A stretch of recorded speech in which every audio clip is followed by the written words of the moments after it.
Rags to riches. My pop was called, when he was young, a jack of many trades, the type of guy who'd gladly take on any kind of task. And if you needed help with something few would volunteer for, he always made it clear that all you had to do was ask. At 10 years old, he took himself a job at Churchill Downs, cleaning out the horses' stalls for 20 cents a week. In only 14 months, he learned a way for picking winners, and figuring out he'd found himself a talent quite unique, he spread the word. For 15 cents, he'd sell you his opinion, while pointing out the ones he chose were not a guarantee. But after making most of the ones that quizzed him lots of money, like any savvy businessman'll do, he raised his fee.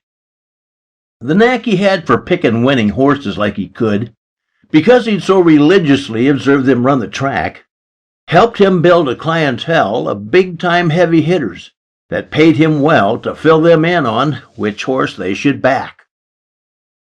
Now, the guy who owned the Downs became concerned when he discovered that several of his patrons had been winning more and more. And when he learned the reason why, he tried to sue my pop, but never found a single thing to prosecute him for. All he'd done was learn to spot a winner when he saw one, then share his views with betting folk. There ain't no crime in that. So, to help his clients find him, he'd run ads before each race, saying where he'd be that day and the time he'd be there at. The gratitude his clients showed was often quite substantial, and late in life my dad had homes in all the racetrack towns. He went from rags to riches.